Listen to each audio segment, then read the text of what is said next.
ఒకప్పుడు అబ్రాహం ఆయన బబులోని దేశంలో ఉన్నప్పుడు వాళ్ళ తండ్రి గారు బొమ్మలు అమ్ముకునేటువంటి వాడు. దేవుడు ఆయనతో మాట్లాడాడు, అబ్రాహామా నేను చూపించే ప్రదేశమునకు వెళ్ళమన్నాడు.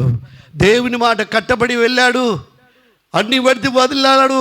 దేవుడు ఆయన ఆశీర్వదించాడు, దీవించాడు. అబ్రహాం ఉన్నతమైనటువంటి ధనము కలిగినటువంటి వాడు. ధనవంతుల పరలోక రాజ్యంలో ప్రవేశించలేరంటే దేవుని యొక్క చిత్తంలో ఉన్నదాన్ని దేవుడు ఆశీర్వదిస్తాడు. పరలోక రాజ్యంలో వెళ్ళొద్దని దేవుడు చెప్పాడు కదా, ధనవంతులు కాకూడదా క్రైస్తవులు?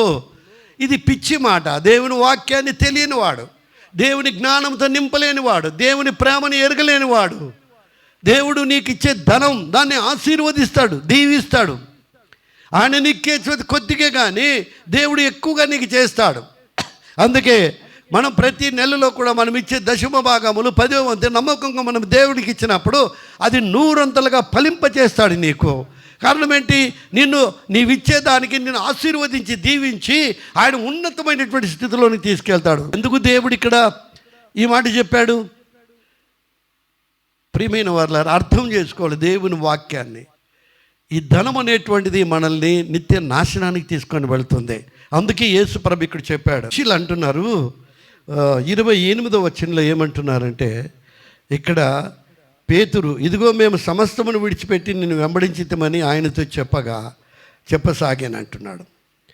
అంటే అయితే ధనవంతులు పరలోకానికి వెళ్ళరు అంటున్నావే, అయితే మేము సమస్తమును విడిచిపెట్టి నిన్ను వెంబడించాము, మరి మాకేమి ఫలితం? అన్నీ విడిచిపెట్టాము, ఏమి ఫలితం?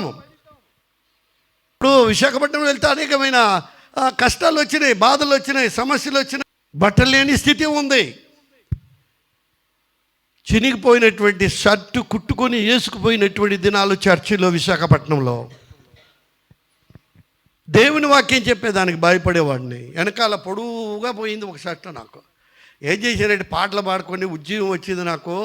పాటలు పాడుకొని బండ మీద ఉతికి దాన్ని కొట్టుకుంటూ పాట పాడుతూ ఒక నదిలో ఏం చేశానంటే గట్టిగా బిర్యానీ ఆరాలని చెప్పేసి ఇట్లా టైట్గా పిండేశాను. నీళ్ళు ఉండి కూడా బిర్యానీ ఆరిపోవాలి, వైజాగ్ వెళ్ళిపోవాలి. ఆ పిన్కోట్లో తీసి ఇట్లంటే ఇట్లా పోయింది వెనక. ఏం చేయాలి? అప్పుడు అనుకున్నా ఒకటే అయిపోయింది. ఇంకా ఇప్పుడు నాకు ఏంటి?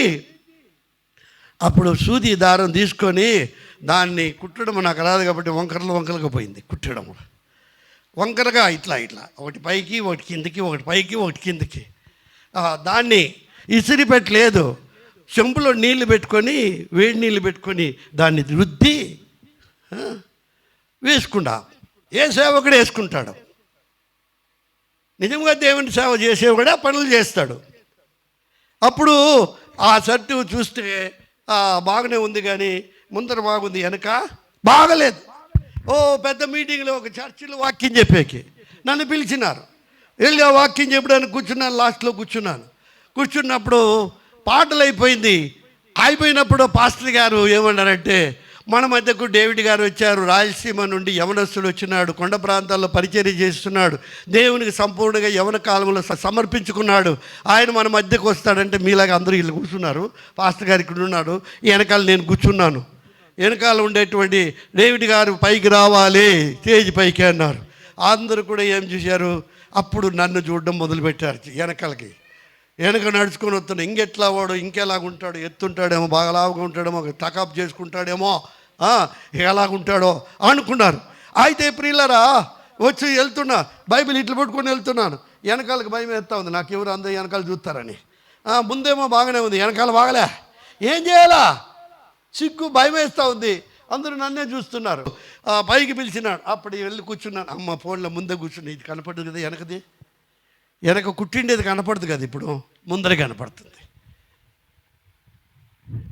ఇలాంటి పరిస్థితులు ఒక నమ్మకాన్ని దేవుడు కలిగించాడు. ఎవరి కోసం? మేము అన్నీ విడిచిపెట్టి నిన్ను వెంబడిస్తున్నామే. పేతురు అంటున్నాడు ఇక్కడ, మా సమస్తమును విడిచి మేము వెంబడిస్తే ధనవంతులు పరలోక రాజ్యంలోనికి వెళ్ళరు అని మీరు చెప్తున్నారే. ధనము నష్టమా? సంపాదన నష్టమా? కాదు. అది దేవుని యొక్క చిత్తానుసారముగా సంపాదించేటువంటిది.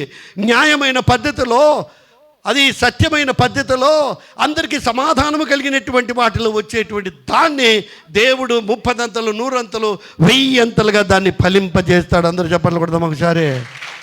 అది దేవుడిచ్చే ధనం. అవును, అందును బట్టి అప్పుడు నేను ప్రార్థన చేసి వెళ్ళినప్పుడు దేవుని వాక్యాన్ని చెప్తున్నాను. వాక్యం చెప్పినప్పుడు నాకెంతో వేదన కలిగింది. వెనకాల నన్ను చూసి చూసుకుంటూ అయితే ప్రియులారా వెళ్ళి వెనకాల కూర్చున్నాను. మీటింగ్ అయిన తర్వాత ఒక ఆయన వచ్చి నా దగ్గరికి వచ్చాడు, ప్రసాద్ అని. ఆయన ఆర్ఐ గారు, ప్రసాద్ గారు యలమంచిలి. ఆయన గారు వచ్చి డేవిడ్ బ్రదర్ అన్నాడు, బజార్కి వెళ్దాం రండి, ఇక్కడ బస్ స్టాండ్ దగ్గరికి వెళ్దాం రండి అని చెప్పి ఆయన 2 వీలర్లో నన్ను కూర్చోబెట్టుకొని బట్టల షాపుకి తీసుకెళ్ళాడు. బట్టల షాపుకి తీసుకెళ్ళి అక్కడ ఆయన తీసుకెళ్ళి, బ్రదర్ మీకు ఏది కావాలో, ఎన్ని జతలు కావాలో, డ్రెస్సులు కావాలకి క్లాత్ తీసుకోండి, ప్యాంటు పీసులు తీసుకోండి మీకు అని చెప్పాడు ఆయన. అప్పుడు నేను అన్నాను, వద్దు బ్రదర్ నాకు పర్వాలేదు అన్నాను. నో మీరు తీసుకోవాలి అన్నాడు. అప్పుడు కాటన్ క్లాత్, కాటన్వి 2 కాటన్వి, అలా టెరీ కాటన్ ప్యాంట్ పీసులు 2, కాటన్ షర్ట్లకి క్లాత్లు ఈ 2 చాలు నాకు అని చెప్పాను. ఇంకా తీసుకోండి అన్నాడు. నో బ్రదర్ చాలు అని చెప్పాను. ఆ తర్వాత అక్కడికి వచ్చిన తర్వాత చర్చికి వచ్చేటువంటి చంద్ర అనేటువంటి టైలర్ ఉన్నాడు, ఆడ బాగా తెలుసుకెళ్తుంటాడు.